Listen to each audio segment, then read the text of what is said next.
Oui, la puissance. Est-ce que tu sais que tu as la puissance en toi?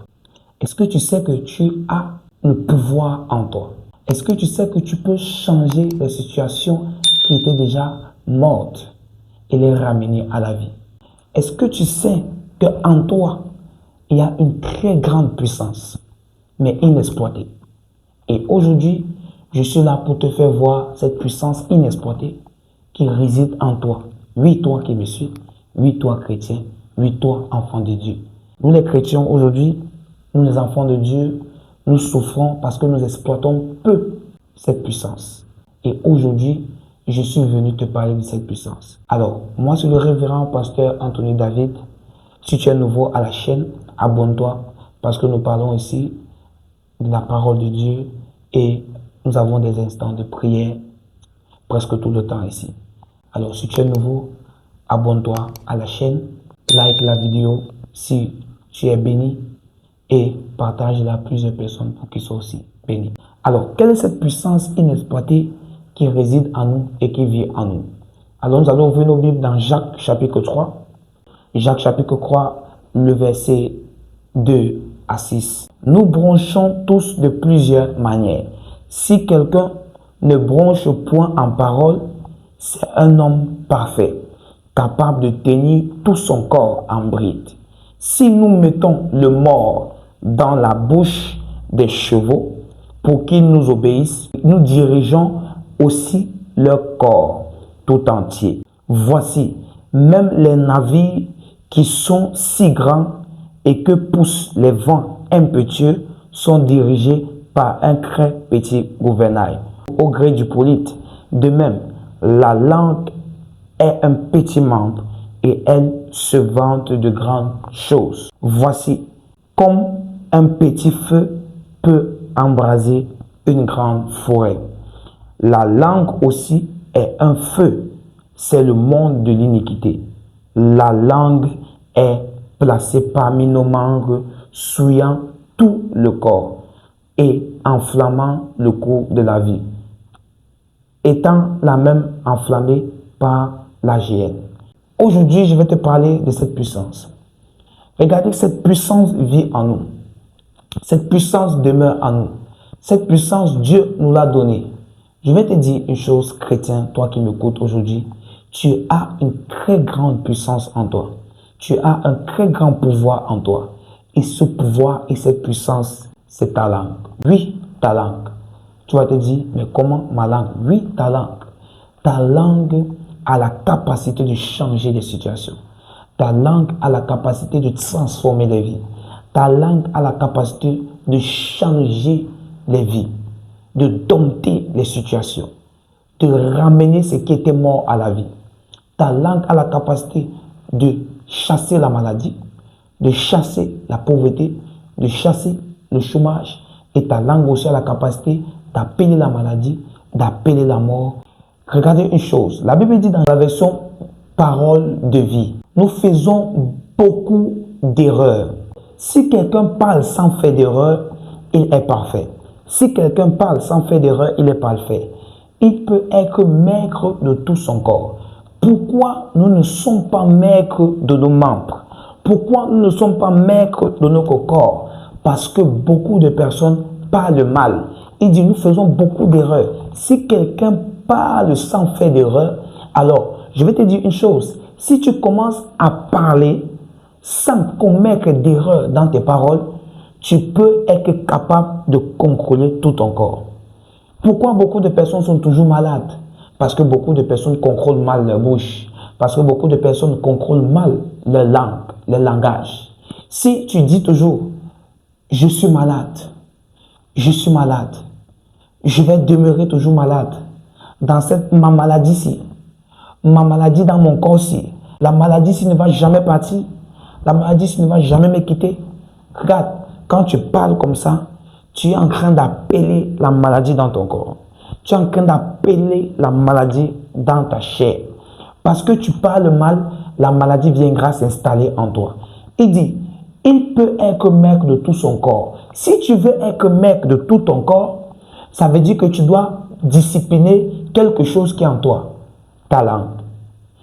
Pour être maître de son corps, nous devons discipliner notre langue. Il dit, regardez les bateaux. Regardez les bateaux. Regardez cet exemple au verset 4. Regardez les bateaux. Ils sont grands et ce sont des vents très forts qui les font avancer. Pourtant, c'est avec un petit morceau de bois qu'on les dirige et ils vont là où le pilote veut. Regardez, le bateau est si grand, le bateau est si énorme, mais il y a juste un petit bois qui dirige tout le grand bateau. Le bateau qui est sur la mer, le vent souffle de partout. Le vent souffle de partout. Mais ce qui permet au bateau de ne pas chavirer, ce qui permet au bateau de ne pas s'enfoncer, c'est ce petit bois que le pilote dirige et qui maintient et contrôle avec précision. Lorsque tu contrôleras ta bouche avec précision, tu pourras être maître des situations de la vie. Regardez, le vent représente les tempêtes. Le vent représente les situations. Le vent représente les problèmes. Le vent représente les difficultés que tu rencontres. Mais une chose est, c'est que lorsque le vent vient souffler, si tu commences à faire quoi? À maîtriser le bois, tu as la capacité de maîtriser le vent. Donc, les tempêtes qui viennent sur ta vie, les tempêtes qui viennent pour te faire abandonner la foi, les tempêtes qui viennent pour te faire chuter, les tempêtes qui viennent pour te faire tomber. Si tu maîtrises bien ta langue, tu peux dompter les situations, tu peux dompter les tempêtes. Regardez une chose. Comment est-ce que tu utilises ta langue? Comment est-ce que tu utilises tes paroles? Comment est-ce que tu utilises ta langue? Ta langue te sert à quoi? Ta langue te sert à quoi? Est-ce que lorsque tu vis des situations, tu commences à dire, Jésus m'a abandonné, le Seigneur m'a abandonné, j'abandonne, je vais mourir pauvre, je vais mourir dans les difficultés, je ne vais jamais accomplir ce que Dieu m'a donné d'accomplir sur la terre. Ces paroles sont dangereuses. Les situations de la vie, quelqu'un qui a la capacité de maîtriser sa langue, maîtrisera les tempêtes qui viennent souffler dans sa vie.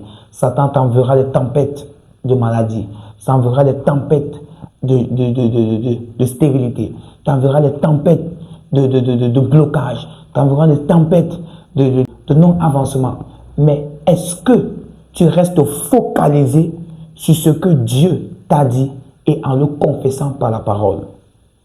J'aime toujours dire, il y a ce que j'appelle les réalités de la vie et les réalités de la parole. Les réalités selon Dieu et les réalités selon le monde. Les réalités selon le monde, c'est que à 70 ans, tu ne peux plus enfanter. Mais les réalités selon Dieu, c'est que à 99 ans, Sarah a enfanté. Est-ce que tu le crois? Est-ce que tu le confesses? Est-ce que tu le déclares? Lorsque tu commences à déclarer de ta bouche, je suis en santé, je suis une femme fertile, je suis une femme fertile. Il dit, tu maîtrises tout ton corps. Et dans 1 Corinthiens 12, la Bible parle des dons de l'esprit. Et quand il parle des dons de l'esprit, Paul, il parle là-bas de l'intersoumission qu'il y a entre les membres du corps. Des oreilles, de la main qui est mise au pied et tout. Et c'est réciproque. Alors, pour toi, quand tu déclares et tu commences à dire la vie dans mon corps, la vie dans ma chair, la santé dans mon corps, la santé dans ma chair, parce que ta langue est en train de parler, et comme ta langue est un membre de ton corps, les autres organes de ton corps commencent à recevoir l'information, parce qu'ils sont soumis les uns les autres, ils sont humbles les uns les autres. Ils vont dire, parce que la langue est en train de parler, la santé, nous devons être en santé, parce que nous sommes soumis les uns les autres. Le pouvoir qui est caché dans ta bouche est un pouvoir très grand, que je ne saurais le dire en une vidéo, car c'est quelque chose de très vaste. Maintenant, avant de terminer, il dit ceci au verset 6, la langue aussi est comme une flamme. C'est là que le mal habite. Le mal habite dans ta langue. Le bien aussi habite dans ta langue. Mais ça dépendra de comment toi tu utilises ta langue. Est-ce que tu utilises ta langue pour attirer le mal ou tu utilises ta langue pour attirer le bien? Elle fait partie de notre corps et elle le salit tout entier. Tu peux salir ton corps par ta langue. Tu peux salir ta destinée par ta langue. Mais tu peux aussi bénir ton corps par ta langue. Tu peux aussi bénir ta destinée par ta langue. Ta langue a un pouvoir. Il dit, notre langue met un feu à notre vie. De la naissance jusqu'à la mort. De la naissance jusqu'à la mort. Regardez le pouvoir de la langue. La langue a la capacité de maudire ta vie depuis ta naissance jusqu'à ta mort. Pourquoi? Parce que beaucoup de personnes, depuis qu'ils sont petits, ils sont toujours en train de prononcer des paroles négatives sur leur vie. Moi, ma vie ne sert à rien. Moi, ma vie, je ne vais jamais avancer. Moi, ma vie, je ne vais jamais réussir. Ici, dans cette famille, on n'avance pas. Moi aussi, je ne vais pas avancer. Dans tous les cas, je suis venu accompagner les autres. Depuis l'âge de 10 ans, tu déclares ça. Depuis l'âge de 15 ans, tu déclares ça. Aujourd'hui, tu es déjà dans la cinquantaine. Aujourd'hui, tu es déjà dans la quarantaine, dans la trentaine. Et tu te rends compte quoi? Ta vie n'avance pas parce que des déclarations que tu avais faites depuis petit, depuis ton enfance, depuis ton enfance, parlent contre ta vie.